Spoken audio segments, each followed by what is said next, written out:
Voix. C'est quoi le Mercosur? Bonne question. Alors, retrouvez vos cours, vous retrouvez vos cours, je sais pas, du collège, du lycée. Je vous avais parlé des accords de libre-échange entre l'Union européenne et la Nouvelle-Zélande. Celui qui met les producteurs vraiment en colère, c'est effectivement avec le Mercosur. On négocie depuis 1999. On n'y est toujours pas arrivé. Et il faut tout stopper, dit Emmanuel Macron, qui est contre. D'ailleurs, il en discutera jeudi avec Ursula von der Leyen, la présidente de l'Union européenne. Alors, pourquoi est-ce que ça inquiète autant? On va voir ça avec vous, Fanny Fekscheider. D'abord, c'est quoi le Mercosur? Alors, le Mercosur, on va regarder ce que ça veut dire. En fait, c'est une abréviation, une contraction de Mercado Común del Sur en espagnol, ou Mercosul pour la version portugaise. Ça veut dire en français marché commun du Sud. Alors pourquoi en espagnol, pourquoi en portugais?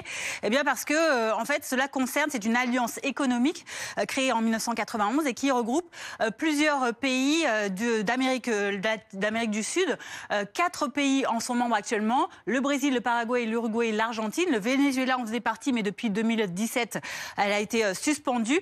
Et puis 7 autres pays d'Amérique du Sud en sont membres associés. Une alliance donc économique qui a pour objectif de développer économiquement donc les pays membres. Ça passe par des taxes qui sont baissées, un libre-échange entre les biens, les personnes, les capitaux. Et pour montrer l'importance, un chiffre, l'importance de ce Mercosur, eh bien, il concentre à lui seul, cette alliance, 82% de tout le PIB de l'Amérique du Sud. Alors, que prévoit le texte qui est en discussion avec l'Europe ?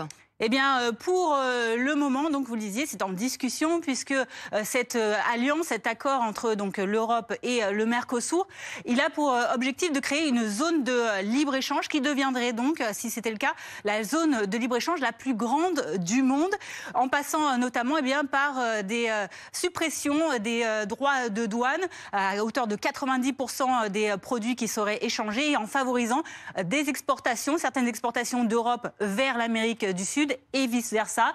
L'accord de principe a été conclu en 2019, mais vous le disiez, les négociations elles remontent déjà dans les années 90. Et depuis, il n'y a eu aucun vote et encore moins de ratification. Alors ce que dénoncent les agriculteurs français aujourd'hui concernant ce Mercosur et cette alliance qu'ils ne veulent pas voir naître avec l'Europe, eh bien c'est notamment une concurrence déloyale selon eux, puisque en effet les exploitations en Amérique du Sud sont beaucoup plus grandes que celles en France, et que surtout elles appliquent des normes sanitaires et environnementales beaucoup moins contraignantes. Alors le président, vous l'avez dit, a refusé pour l'instant donc d'avancer sur cet accord, et ce mot a été également repris ces derniers jours par le Premier ministre Gabriel Attal et par le ministre de l'Agriculture Marc Fesneau. Merci Fanny. Merci Fanny. Que vient faire Bill Gates